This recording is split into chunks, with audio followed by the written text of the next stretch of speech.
Good morning mga beshi, magluluto po tayo ng pansit canton. Ayan po, ginsana po natin yung ating bawang at sibuyas mga beshi.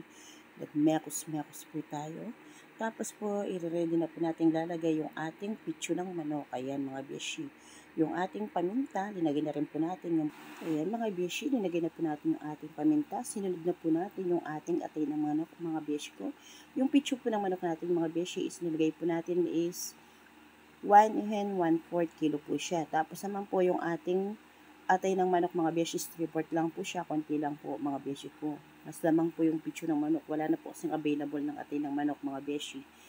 And then mga beshi, bago po natin lalagyan ng tubig, lalagay po natin yung ating isang North shrimp, ayan po mga beshi. Tapos po yung tubig na yan, yung po pinagkuluan ng ating pitso ng manok mga beshi. Ayan po mga beshi ko. And then lalagyan na po natin siya ng oyster sauce, mga beshi ko, ayan. Para po maging masarap yung ating pansit canton, ayan, or savory pansit canton. And then, mga beshi, imekos-mekos lang natin bahagya para po yung nilagay nating oyster sauce is magpantay yung lasa sa ating pinapakulong pansahog, mga beshi. Tapos, ayan, dahil kumukulo na po siya mga beshi, nilagay na po natin yung ating carrots at saka yung ating red bell pepper. Ayan.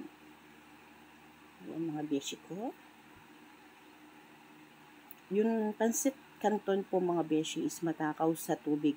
Kaya kung nakikita nyo po, maraming tubig yung ating talyasi. Yung mga pampalasang liquid, marami.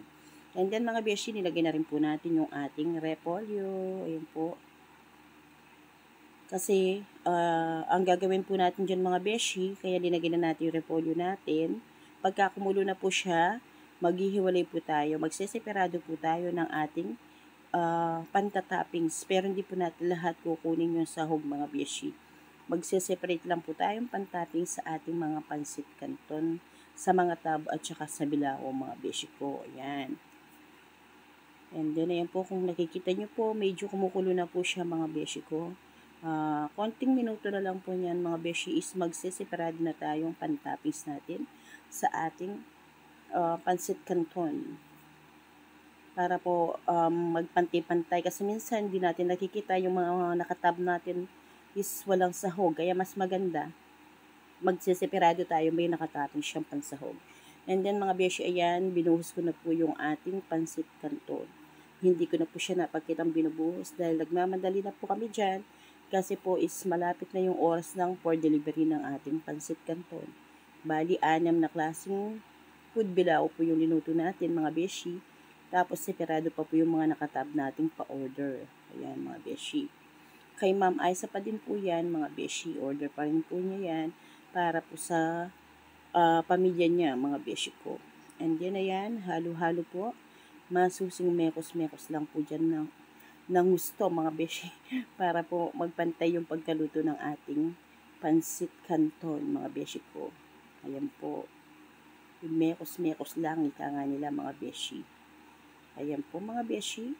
And then ayan po mga beshi, naka-ready na po yung ating tub order ng ating pansit canton, lalong-lalo na po yung ating nakabilao. Ayan po, kung nakikita nyo po mga beshi, nag-iwan po tayo ng mga sahog sa talyasi, pero mayroon pa rin po siyang nakatoppings na sahog para po makita ng ating mga customer na talagang hindi tipid yung ating linuluto, talagang maraming sahog. Hindi lang po sa toppings nakalagay yan, mayroon din po sa flooring ng ating mga lagayan na sahog mga beshi.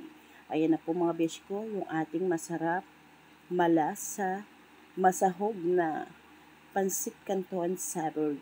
Ayan po mga beshi ko. Naka-ready na po.